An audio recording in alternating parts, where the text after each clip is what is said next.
30 jours sans l'alliance était sa façon de marquer un point. 30 secondes ont suffi pour que je comprenne le message.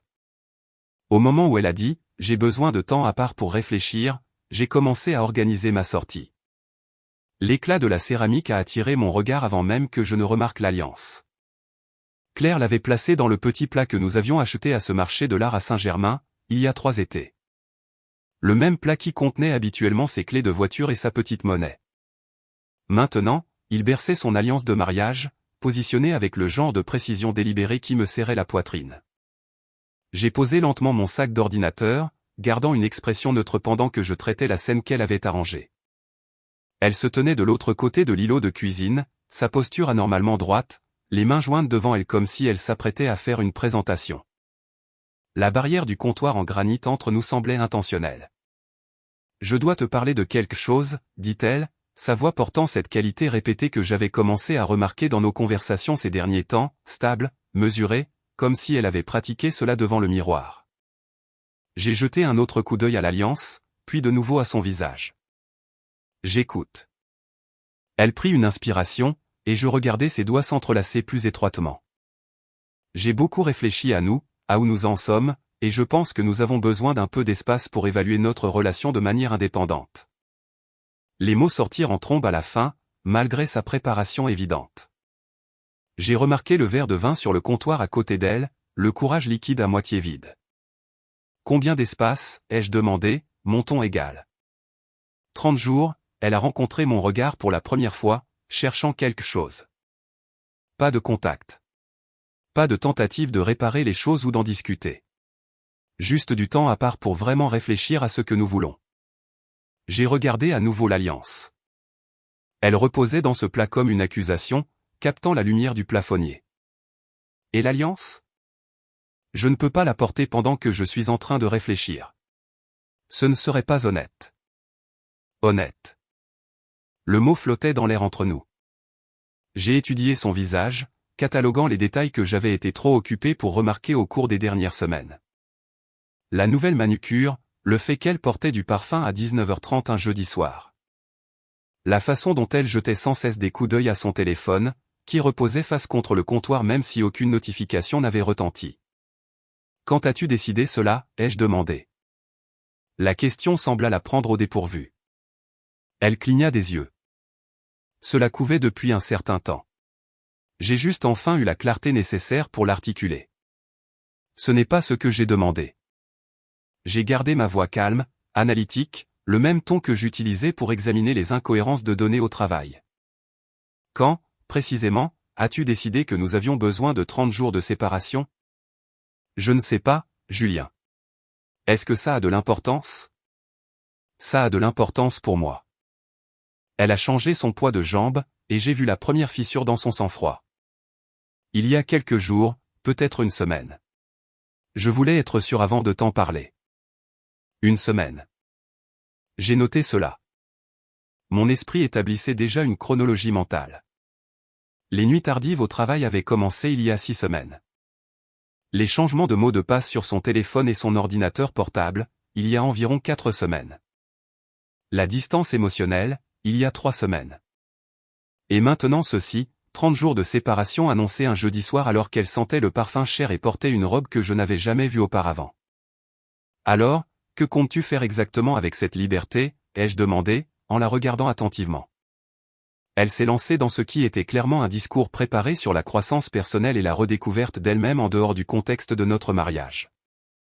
Des mots comme « indépendance » et « clarté émotionnelle » ont été lancés avec la confiance de quelqu'un qui avait lu des articles sur la séparation consciente. Pendant tout ce temps, ses doigts n'arrêtaient pas de s'agiter dans l'espace où son alliance aurait dû se trouver.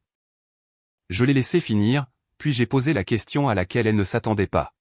« Veux-tu que je reste ici, ou devrais-je trouver un autre endroit où vivre pendant ces 30 jours ?» Elle a hésité. Je n'avais pas vraiment pensé à la logistique. Devrais-je le dire à tes parents, ou vas-tu t'occuper de cette conversation ? Mes parents ? Sa voix devint plus aiguë. Pourquoi le leur dirions-nous ? Parce que tu viens d'annoncer une séparation d'1 mois avec ton mari. Cela semble être quelque chose que la famille devrait savoir. J'ai fait une pause, soutenant son regard. À moins que tu ne prévoies de garder cela secret. Je pense juste que c'est privé. Laisse. Parce que tu as dit que nous devions évaluer de manière indépendante. Cela me semble assez définitif. Elle se décomposait maintenant, sa présentation soigneusement construite s'effondrant sous des questions qu'elle n'avait pas anticipées. Tu rends les choses plus compliquées qu'elles ne le doivent. Vraiment? Je me suis redressé de là où je m'étais appuyé contre le comptoir. Tu as demandé 30 jours sans ton alliance pour savoir si tu veux rester marié. J'essaie juste de comprendre ce que cela signifie réellement. Cela signifie que j'ai besoin d'espace pour penser à nous. Ou à tes options? Son visage rougit. Ce n'est pas juste. Tu as raison.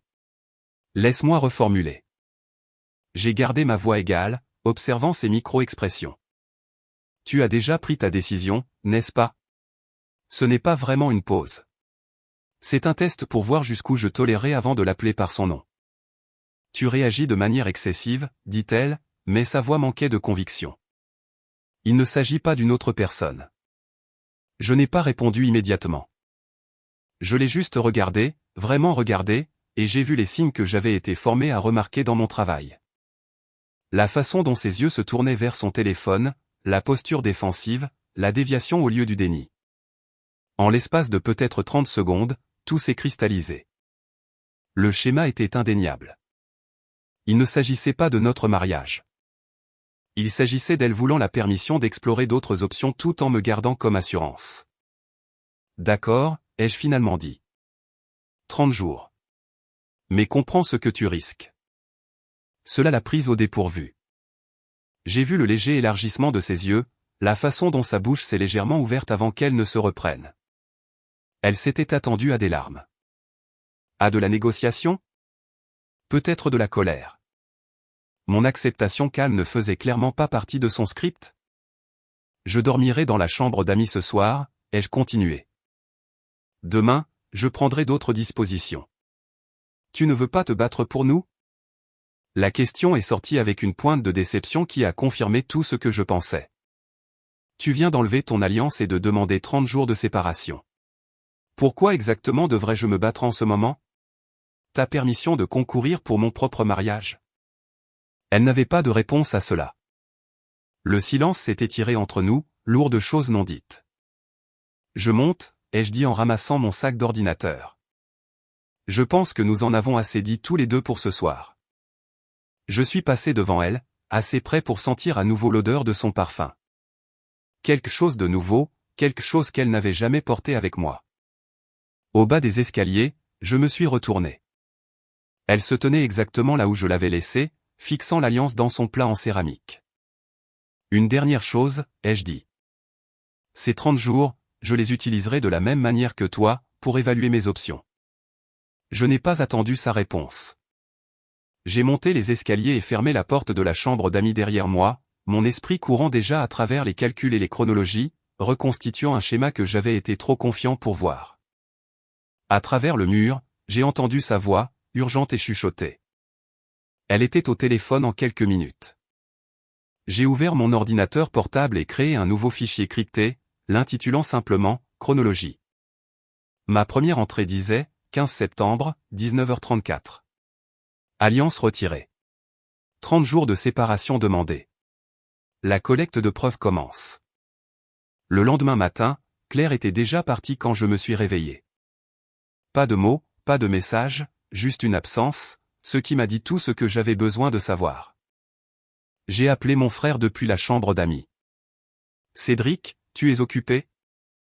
Je viens de finir mon service. Qu'est-ce qui se passe?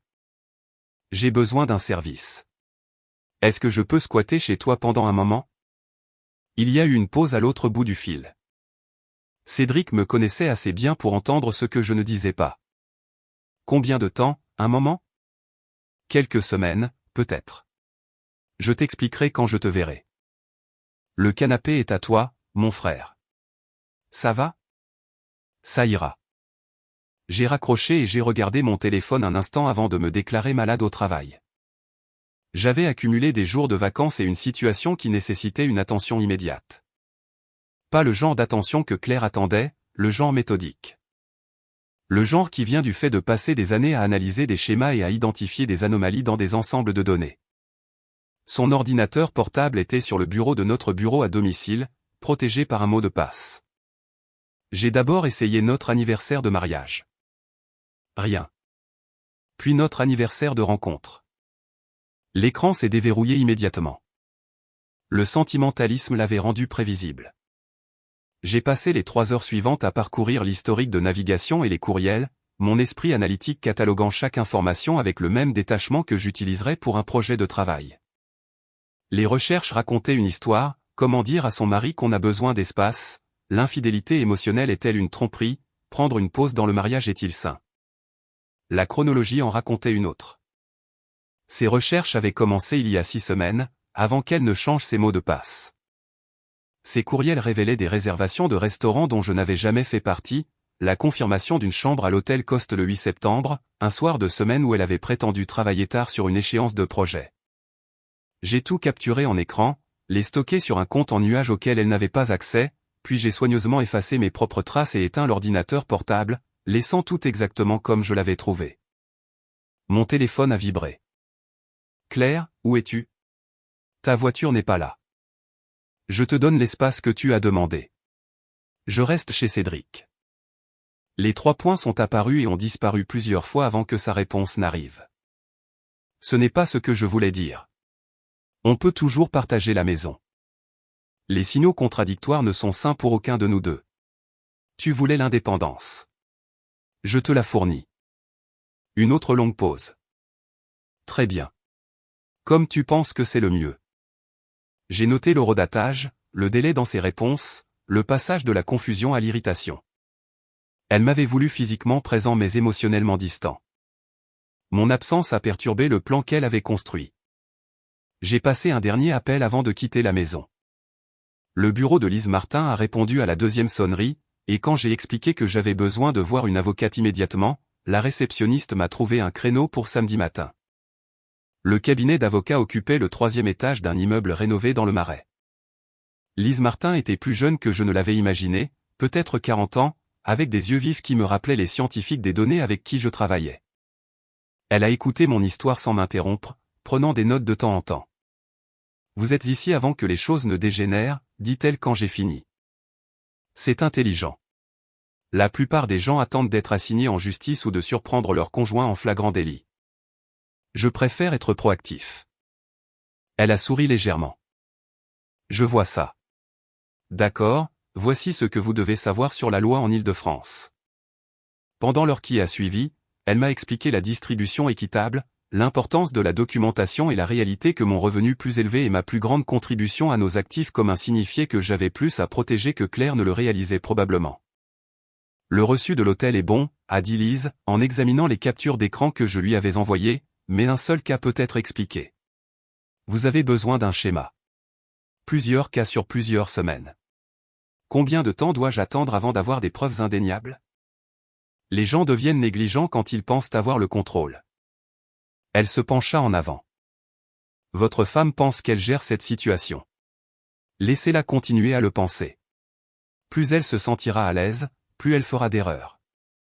J'ai payé les frais de consultation avec mon compte personnel et je suis parti avec un plan d'action clair, patience, documentation, positionnement stratégique. La même approche que j'utiliserai pour toute analyse de données complexes, simplement appliquée à un mariage en déclin. Ce dimanche-là, les parents de Claire nous ont invités à leur dîner d'anniversaire au Grand Colbert. 42 ans de mariage, et ils voulaient célébrer en famille. Claire m'a envoyé un message pour me demander si je serais toujours présent. Bien sûr, ai-je répondu. C'est la famille. Quand je suis arrivé au restaurant, Claire était déjà là, assise entre sa mère, Patricia, et sa sœur, Mélissa. J'ai tout de suite remarqué qu'elle portait son alliance, juste pour ce soir, juste pour la forme. Patricia s'est levée et m'a serré dans ses bras, me tenant plus longtemps que d'habitude. Julien, chéri, tu as l'air fatigué. Le travail a été exigeant, ai-je dit, ce qui n'était pas entièrement un mensonge. Le père de Claire, Douglas, m'a serré la main avec sa poignée ferme habituelle, ses yeux cherchant les miens avec la franchise d'un homme qui avait passé 30 ans dans la marine.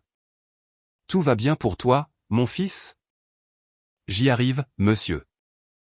Claire a joué la comédie tout au long du dîner, touchant mon bras quand elle riait, faisant référence à des blagues internes de notre début de relation, jouant le rôle de l'épouse dévouée si convaincante que j'ai presque oublié le plat en céramique vide sur le comptoir de notre cuisine. Son téléphone a vibré 4 fois pendant le repas. Elle l'a ignoré les 3 premières fois, l'a vérifié à la 4e. J'ai observé son visage, j'ai vu la micro-expression qu'elle a essayé de cacher, un léger adoucissement autour de ses yeux, le fantôme d'un sourire avant qu'elle ne se reprenne. Elle s'est excusée pour aller aux toilettes, téléphone à la main. Douglas la regarda partir, puis se tourna vers moi. Elle emmène ce téléphone partout maintenant. Patricia hocha la tête, l'inquiétude évidente dans son expression. C'est ce nouveau poste. Tellement exigeant. Oui, ai-je convenu doucement. Très exigeant. Quand Claire est revenue, elle était plus discrète. Je me suis excusé peu de temps après, prétextant une réunion matinale. Patricia m'a serré dans ses bras en guise d'au revoir, en chuchotant « Appelle-moi si tu as besoin de quoi que ce soit ». Dans ma voiture, j'ai consulté notre compte de téléphone portable partagé en ligne. Le journal d'appel était révélateur. Un numéro apparaissait de manière répétée chaque soir entre 20h et 22h, des appels durant de 20 à 45 minutes. J'ai fait une recherche inversée, Philippe Bernard. Le nom ne me disait rien, mais une recherche rapide sur le site web de l'entreprise de Claire a montré son visage dans la section des dirigeants.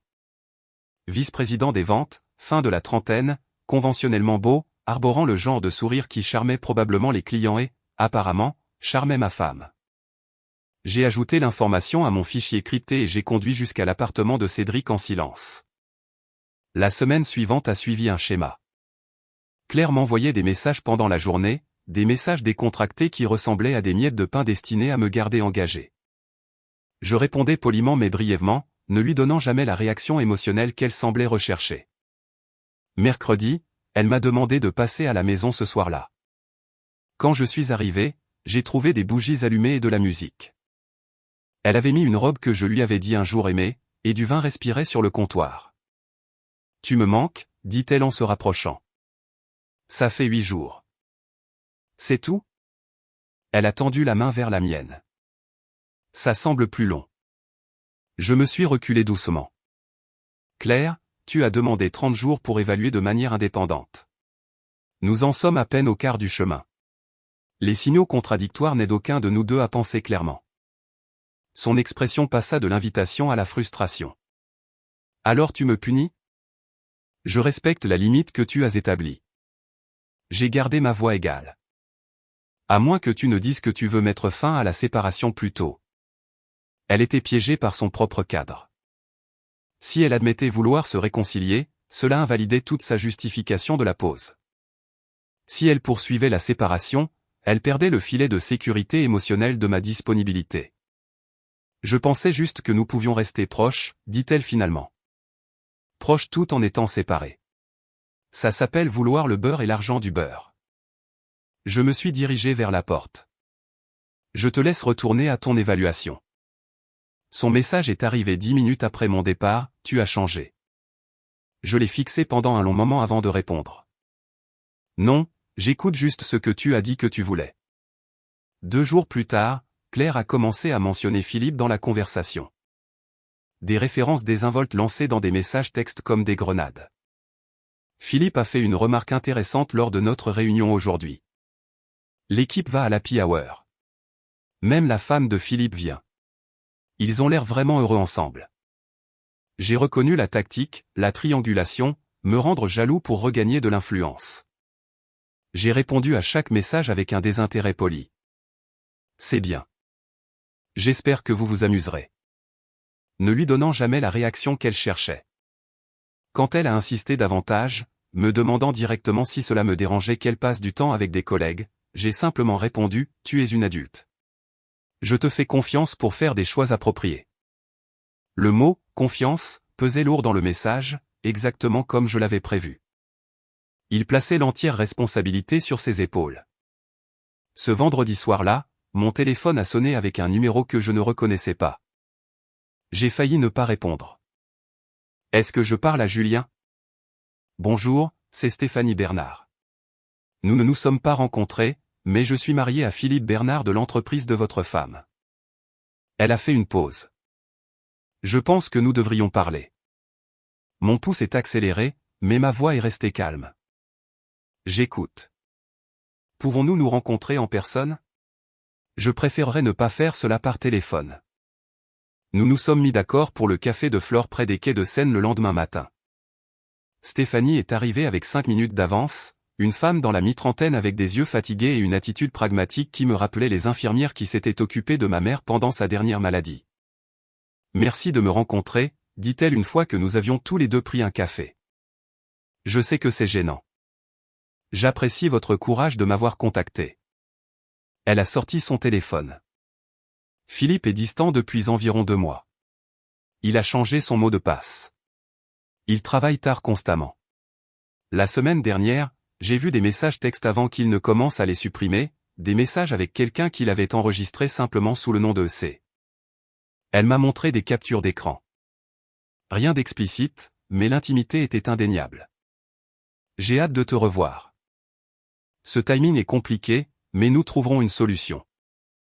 Tu rends tout possible. Votre femme a demandé une séparation il y a 2 semaines, n'est-ce pas, a demandé Stéphanie.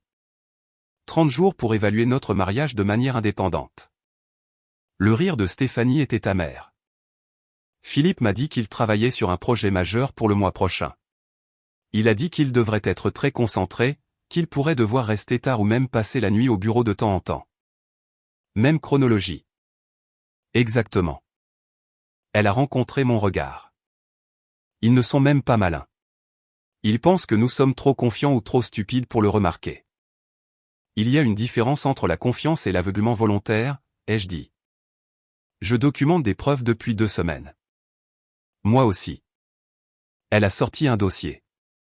Des reçus d'hôtel, 3 endroits différents au cours des 6 dernières semaines. Tous les soirs de semaine, tous facturés sur une carte de crédit qu'il pensait que je ne connaissais pas. Nous avons étalé les preuves sur la table entre nous.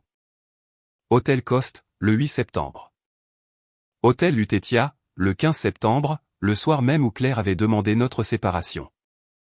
Hôtel de Crillon, le 22 septembre. Le schéma était indéniable. Que voulez-vous faire avec ces informations, ai-je demandé. Je veux que la vérité soit exposée au grand jour. Je veux qu'ils en subissent les conséquences, et je veux le faire d'une manière qui ne nous fasse pas passer pour des conjoints vindicatifs et jaloux. J'ai une avocate, ai-je dit. Elle m'a conseillé d'attendre un schéma indéniable avant de la confronter. Je pense que nous avons atteint ce seuil. Stéphanie a hoché la tête. Que aviez-vous en tête? Nous avons parlé pendant une autre heure, comparant nos notes, construisant une chronologie, discutant de la stratégie. Au moment de partir, nous avions un plan. Pas la vengeance, quelque chose de plus propre, la vérité avec des témoins. La semaine suivante s'est écoulée slowly. Les tentatives de Claire pour me manipuler sont devenues plus transparentes. Elle a essayé la vulnérabilité, pleurant sur le fait qu'elle se sentait confuse. J'ai écouté avec une sympathie polie mais j'ai maintenu mes limites. Elle a essayé de créer de la jalousie, mentionnant Philippe plus fréquemment. J'ai répondu avec une amabilité fade qui ne lui donnait rien à exploiter. Le 3 octobre, je lui ai envoyé un message. J'ai parlé à une avocate, juste pour obtenir des informations sur les options. Elle a appelé dans les 90 secondes. Une avocate? Julien, pourquoi aurais-tu besoin d'une avocate? Pour la même raison que tu avais besoin de 30 jours de séparation. Pour évaluer mes options de manière indépendante. Il s'agissait de prendre une pause, pas de divorcer. Quelle est la différence, ai-je demandé. Parce que légalement, ils commencent à se ressembler après 30 jours en Île-de-France. Tu réagis de manière excessive. Je suis pratique. Tu as demandé l'indépendance. Je me prépare à ce que l'indépendance pourrait signifier à long terme. Elle est devenue frénétique. Puis son sang-froid s'est complètement brisé. Je n'ai jamais dit que je voulais divorcer. Tu n'as pas dit non plus que tu voulais rester marié. Tu as dit que tu avais besoin d'évaluer. Moi aussi. J'ai fait une pause. Je serai disponible pour parler quand tu auras de la clarté sur ce que tu veux vraiment. D'ici là, j'utilise ces 30 jours de la même manière que toi. J'ai mis fin à l'appel. Ces messages sont arrivés en succession rapide, accusations, supplications, rejet de faute.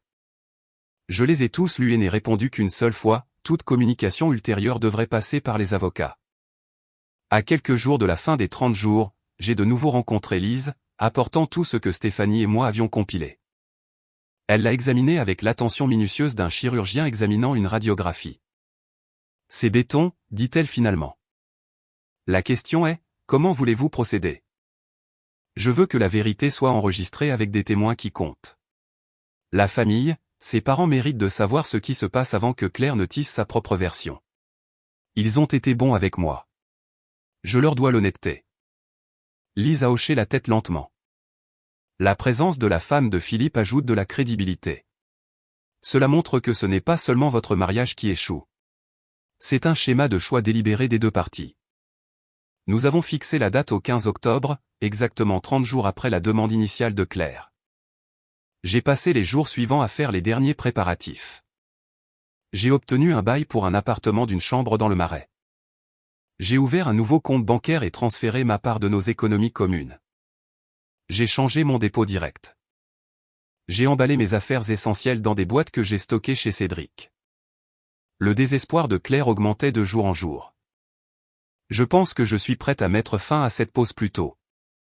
J'ai fait une erreur. Pourquoi ne réponds-tu pas? Chaque message révélait sa panique croissante à l'idée de perdre le contrôle du récit. Le 14 octobre, j'ai envoyé un dernier message. Ayons une conversation appropriée demain soir. J'ai organisé une rencontre pour que nous parlions avec des personnes qui se soucient de nous deux. 18h à la maison de ville. Quelle personne? Pourquoi ne pouvons-nous pas parler seuls? On se voit à 18h. Le 15 octobre est arrivé avec la clarté nette d'un automne à Paris. J'ai passé la journée au travail, maintenant la normalité, puis j'ai conduit tôt à Montmartre. Je suis entré dans la maison de ville avec ma clé et j'ai positionné le sac que j'avais préparé près de la porte d'entrée, puis j'ai disposé les dossiers de preuves sur la table basse. Stéphanie est arrivée la première, puis Patricia et Douglas. Lise est arrivée en dernier, portant un portefeuille en cuir. Quand Claire a franchi la porte à 18h05, son visage a perdu ses couleurs si rapidement que j'ai cru qu'elle allait s'évanouir. Ses clés ont cliqueté contre le parquet. Ses yeux se sont déplacés de visage en visage, pour finalement se poser sur le mien. Qu'est-ce que c'est que ça? Sa voix s'élevait à peine au-dessus d'un murmure. Douglas se leva, sa prestance militaire évidente. Ton mari nous a demandé d'être ici. Il dit qu'il y a quelque chose d'important dont nous devons discuter. Le regard de Claire se fixa sur Stéphanie. Pourquoi es-tu ici? Stéphanie resta assise, son calme contrastant fortement avec la panique visible de Claire. Parce que mon mari et ton mariage se sont apparemment enchevêtrés. J'ai pensé que nous devrions les démêler ensemble. Patricia tendit la main à Claire, l'inquiétude évidente. Chérie, que se passe-t-il? Claire se dégagea, se tournant vers moi avec une fureur et une peur qui se disputaient dans son expression. C'est complètement inapproprié. Notre mariage est privé? Comme la pause de 30 jours dont tu as parlé à tes amis, ai-je demandé doucement. Ou comme les séjours à l'hôtel que tu as gardés privés. Le silence qui suivit fut absolu. Même les bruits de la circulation de l'extérieur semblaient s'estomper. La voix de Douglas traversa le silence. Des séjours à l'hôtel? J'ai distribué les dossiers que j'avais préparés, des chemises en manille contenant chacune des preuves imprimées organisées chronologiquement, des journaux d'appel montrant le schéma avec le numéro de Philippe, des relevés de cartes de crédit soulignant des frais pour deux dans des restaurants chers, des copies de reçus d'hôtel, des extraits de messages textes qui, bien que non explicitement sexuels, portaient une intimité indubitable. Il y a 6 semaines, commençais-je, ma voix stable, Claire a commencé à travailler tard de manière constante. Il y a 4 semaines, elle a changé les mots de passe de son téléphone et de son ordinateur portable. Il y a 3 semaines, j'ai remarqué une distance émotionnelle. Il y a 2 semaines, elle a demandé cette séparation de 30 jours et a retiré son alliance. La main de Patricia s'était déplacée pour couvrir sa bouche alors qu'elle lisait les preuves. La mâchoire de Douglas se serrait de plus en plus à chaque page. La séparation ne visait pas à évaluer notre mariage, continuai-je. Il s'agissait de créer une dénégation plausible tout en poursuivant une relation avec son collègue, Philippe Bernard. Claire retrouva sa voix, s'élevant en volume et en ton. Tu m'as espionné. Tu as fouillé dans mes affaires privées. Lise parla pour la première fois. Accéder à des comptes partagés et à des appareils partagés n'est pas une violation de la vie privée lorsqu'une partie a des soupçons raisonnables d'infidélité. Votre mari a fait preuve de diligence raisonnable. Stéphanie se leva maintenant, tenant ses propres preuves. J'ai trouvé les mêmes schémas avec Philippe. Même chronologie, mêmes excuses sur le stress au travail, mêmes hôtels aux mêmes dates. Elle regarda directement Claire. Même mensonge. Claire pivota pour attaquer. Tu ne sais rien de notre amitié. Je sais que mon mari est rentré à la maison en sentant un parfum inconnu, répondit Stéphanie, sa voix égale. Je sais qu'il a supprimé des messages de quelqu'un enregistrés sous le nom de EC dans son téléphone. Je sais qu'il a payé des dîners pour deux alors qu'il prétendait être à des fonctions de travail en solo. Elle fit une pause. Je sais qu'il a séjourné dans des hôtels les nuits où tu étais censé travailler tard. La voix de Patricia se brisa. Claire, s'il te plaît, dis-moi que ce n'est pas vrai. J'ai regardé Claire passer par différentes réponses. D'abord, le déni, ce ne sont que des dîners d'affaires. Puis, la minimisation, rien de physique ne s'est produit. Le rejet de la faute, Julien est émotionnellement indisponible depuis des mois. Finalement, la victimisation, j'étais confuse et seule. Douglas se leva, sa voix portant le poids d'une déception que je n'avais jamais entendue de sa part auparavant. Arrête. Arrête de parler. Il se tourna vers moi. De quoi as-tu besoin de notre part, mon fils? J'ai sorti la dernière enveloppe. J'ai besoin que vous compreniez la vérité avant que Claire ne construise un récit différent. J'ai besoin que vous sachiez que je n'ai pas abandonné ce mariage à la légère. À l'intérieur de l'enveloppe se trouvaient les papiers de divorce, signés, déposés, irrévocables. Le sang-froid de Claire vola en éclats. Tu ne peux pas simplement jeter 4 ans comme ça. Ce n'est pas moi, ai-je gardé ma voix douce mais ferme. Tu l'as fait le 15 septembre quand tu as enlevé ton alliance pour voir à quoi ressemblait la vie sans moi. Patricia se leva, s'approchant de Claire avec des larmes coulant sur son visage. As-tu couché avec lui? La question resta en suspens. Le silence de Claire était une réponse suffisante, mais finalement, elle hocha la tête. Patricia recula comme si elle avait été physiquement frappée. Nous t'avons mieux élevé que ça, dit Douglas, sa voix lourde de chagrin. J'ai ramassé le sac que j'avais positionné près de la porte plus tôt. J'ai déménagé mes affaires dans un nouvel appartement.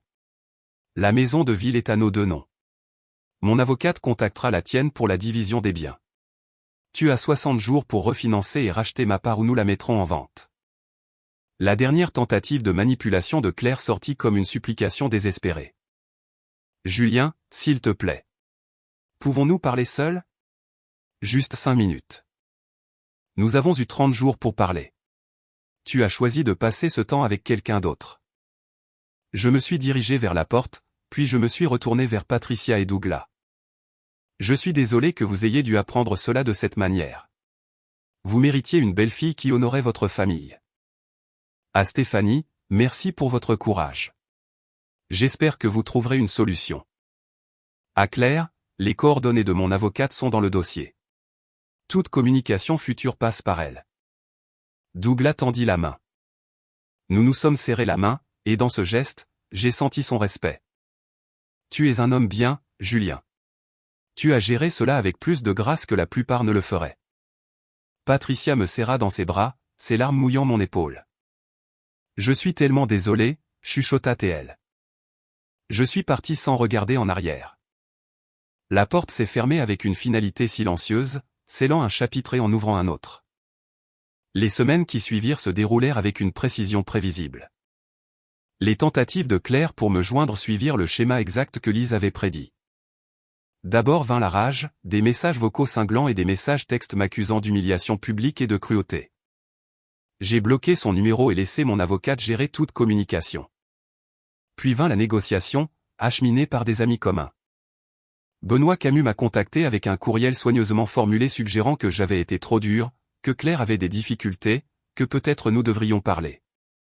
Je l'ai remercié pour sa préoccupation, mais j'ai refusé de m'engager, expliquant qu'il n'avait qu'une version d'une histoire à plusieurs facettes. Les retombées professionnelles furent rapides. Stéphanie avait déposé une plainte officielle auprès du service des ressources humaines de la start-up technologique concernant l'affaire sur le lieu de travail. Philippe et Claire furent tous deux mis en congé administratif en attendant l'enquête. En 2 semaines, Philippe avait démissionné. À la fin du mois d'octobre, l'emploi de Claire fut résilié pour violation des politiques d'éthique de l'entreprise. Je me suis concentré sur ma propre vie avec la même attention méthodique que j'avais appliquée à la documentation de sa trahison. Je me suis inscrit à une salle de sport et j'ai établi une routine matinale. J'ai commencé une thérapie pour gérer le divorce sainement plutôt que de simplement passer outre. J'ai renoué avec des amis d'université que j'avais négligés pendant mon mariage. Cédric remarqua les changements en premier. « Tu sembles différent, plus léger en quelque sorte, dit-il un soir, portant encore son t-shirt des sapeurs-pompiers de Paris de son service. Je récupère l'énergie que je dépensais à essayer de réparer quelque chose qui était déjà cassé. Le travail est devenu un refuge et un terrain d'essai. La concentration que j'avais auparavant diluée dans un mariage en déclin se concentra entièrement sur ma carrière. La promotion pour laquelle j'avais travaillé toute l'année arriva en décembre, directeur principal de l'analyse de données, augmentation de salaire de 18% et un rôle de chef d'équipe. Votre modélisation prédictive a été exceptionnelle, a dit mon patron lors de la réunion de promotion. Quoi que vous ayez fait de différent, continuez. Je fais juste plus attention au schéma, ai-je répondu. Janvier apporta de nouveaux départs sous des formes inattendues. Mon thérapeute m'avait aidé à surmonter la colère et la trahison initiale, me donnant des outils pour reconnaître les schémas relationnels sains par rapport aux schémas manipulateurs. Fin janvier, nous étions tous les deux d'accord que j'avais fait des progrès significatifs et que je pouvais réduire les séances à des bilans mensuels.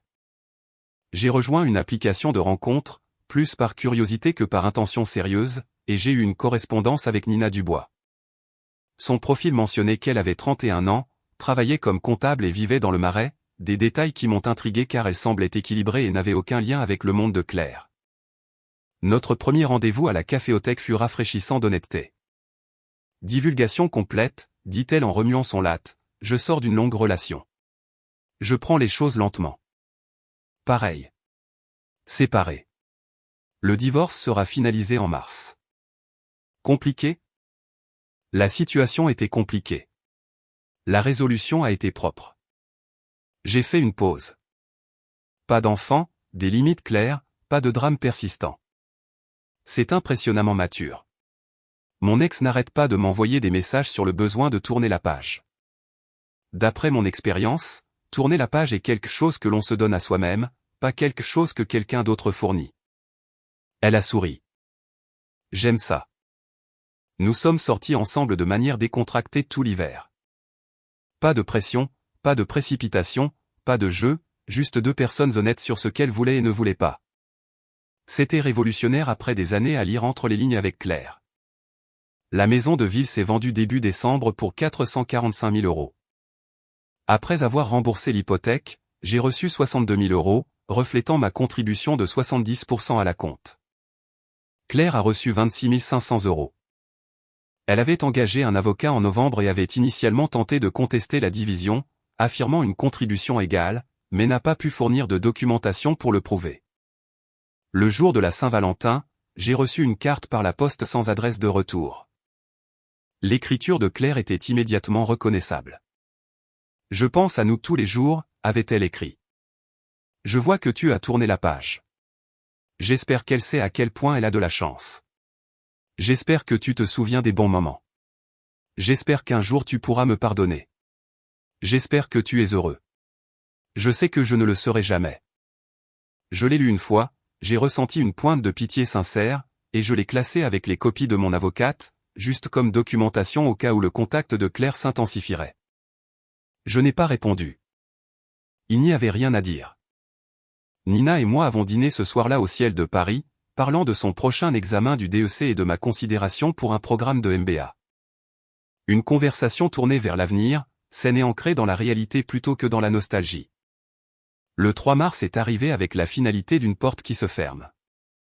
Lise a appelé ce matin-là avec des nouvelles que j'attendais. C'est fait. Le juge a signé le décret. Vous êtes officiellement divorcés. Ça a été relativement rapide. Pas d'enfant, pas de bien contester après la vente de la maison. Et elle n'a pas contesté les preuves. C'est le plus rapide que j'ai vu depuis des années. Ce soir-là, je me suis emmené dîner à l'Ambroisie. Pas pour célébrer, exactement, juste pour reconnaître une fin et un commencement. J'ai pensé aux 5 mois et demi passés et j'ai réalisé que j'avais perdu une femme qui ne m'avait jamais vraiment apprécié mais que j'avais gagné quelque chose de plus important, le respect de soi, la clarté, une trajectoire de carrière que j'avais négligée, la santé physique, une nouvelle relation construite sur l'honnêteté. Les 30 secondes qu'il m'avait fallu pour reconnaître la trahison de Claire pour ce qu'elle était et commencer à planifier ma sortie avaient été le meilleur investissement que j'ai jamais fait. Une semaine plus tard, on a sonné à ma porte de manière inattendue à 20h. J'ai regardé par le Judas et j'ai vu Claire debout dans le couloir, portant un manteau cher et l'alliance à sa main droite maintenant. J'ai envisagé de ne pas répondre mais j'ai décidé qu'une dernière conversation pourrait lui apporter la clôture qu'elle cherchait. J'ai ouvert la porte mais je ne l'ai pas invitée à entrer. « Merci d'avoir ouvert la porte, dit-elle. Tu as 5 minutes.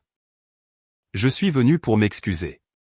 Vraiment m'excuser, pas le désolé et défensif que j'ai donné chez mes parents. Elle prit une inspiration. Je suis en thérapie, je travaille à comprendre pourquoi j'ai saboté la meilleure chose de ma vie. D'accord. Je sais que je ne mérite pas une autre chance, mais je devais essayer.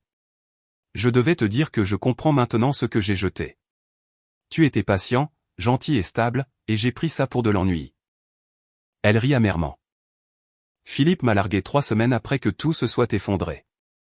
Il a dit que j'étais trop nécessiteuse émotionnellement. Je suis désolé que tu souffres. Y a-t-il une chance? Non. Le mot resta en suspens entre nous, final et absolu. Elle hocha la tête, les larmes coulant. Je connaissais la réponse avant de demander. Je devais juste t'entendre le dire. J'ai rencontré quelqu'un, ai-je dit doucement. C'est nouveau, mais c'est sain. Construit sur l'honnêteté dès le premier jour. C'est ce que je méritais alors et ce que j'ai maintenant. Sait-elle à quel point elle a de la chance? Ce n'est pas une question de chance. C'est une question de 2 personnes qui choisissent de se respecter mutuellement de manière constante. Ce n'est pas de la chance. C'est intentionnel. J'aurais aimé être intentionnel avec toi. Moi aussi. Mais tu ne l'as pas été, et je ne peux pas construire une vie sur des souhaits concernant la personne que tu aurais pu être. Elle essuya ses larmes. Puis-je te serrer dans mes bras pour te dire au revoir? Je ne pense pas que ce soit une bonne idée. Elle l'accepta d'un signe de tête. Au revoir, Julien.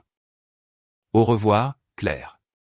J'espère que tu trouveras ce que tu cherches. J'ai fermé la porte et je me suis appuyé contre elle, sentant le poids d'une véritable clôture s'installer sur moi. Mon téléphone a vibré. Nina, comment s'est passée ta soirée? J'ai eu une visite inattendue. Je te raconterai demain, mais je vais bien. Vraiment bien. J'ai hâte d'entendre ça. Fier de toi. J'ai posé mon téléphone et j'ai regardé autour de mon appartement. Petit mais à moi. Organisé comme je le voulais. Calme, paisible, un espace que j'avais construit pour moi-même, non pas compromis dans une misère partagée. Le 15 septembre marquait 1 an depuis que Claire avait retiré son alliance. Je dînais avec Nina chez moi quand elle a mentionné la date. As-tu réalisé ce que c'est aujourd'hui? J'ai fait une pause, n'ayant vraiment pas marqué le calendrier. Quoi? 1 an depuis que ton ex a demandé cette séparation. Tu as raison. J'ai posé ma fourchette. 1 année complète. Comment te sens-tu? Reconnaissant. Cette décision de 30 secondes de commencer à planifier ma sortie au lieu de me battre a tout changé. Nina tendit la main sur la table pour prendre la mienne. Je suis reconnaissante aussi. Si elle n'avait pas été égoïste et stupide, tu n'aurais pas été disponible quand nous avons une autre correspondance. Vrai, mais je n'aurais pas été prêt non plus si les choses avaient traîné. La rupture nette m'a permis de vraiment guérir. Plus tard dans la soirée, après que Nina soit rentrée chez elle, j'ai reçu un courriel de Patricia. Cher Julien, Douglas et moi avons réalisé que cela fait 1 an que tout s'est effondré. Nous voulons que tu saches que nous te considérons toujours comme de la famille. Tu as géré une situation impossible avec une dignité remarquable. Claire a déménagé à Lyon en mai pour un nouveau départ. Nous travaillons à reconstruire notre relation avec elle, mais cela ne diminue en rien ce qu'elle t'a fait. Tu mérites mieux. Si jamais tu es à Versailles, notre porte est toujours ouverte pour le dîner.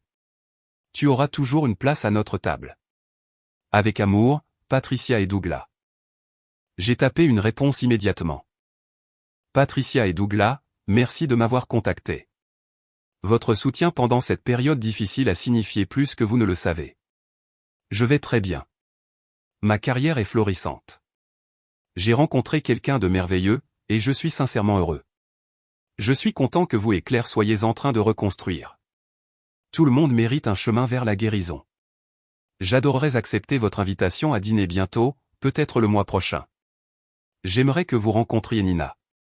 Avec appréciation et affection, Julien. J'ai appuyé sur envoyer et j'ai fermé mon ordinateur portable. Dehors, par ma fenêtre, les lumières de Paris se reflétaient sur la Seine. À l'intérieur, tout était calme, paisible, exactement comme il se doit. Claire avait voulu 30 jours pour évaluer ses options tout en me gardant comme filet de sécurité. Il m'avait fallu 30 secondes pour reconnaître le schéma et commencer à construire ma sortie. Cette décision, prise dans la cuisine de notre maison de ville de Montmartre en regardant une alliance dans un plat en céramique, m'avait libéré. Pas libéré du mariage, pas libéré de l'engagement, mais libéré d'accepter moins que ce que je méritais, libéré de tolérer le manque de respect déguisé en émotions compliquées. Libre de construire quelque chose de réel avec quelqu'un qui me choisissait intentionnellement chaque jour. L'ultimatum de 30 jours était censé me faire attendre, incertain.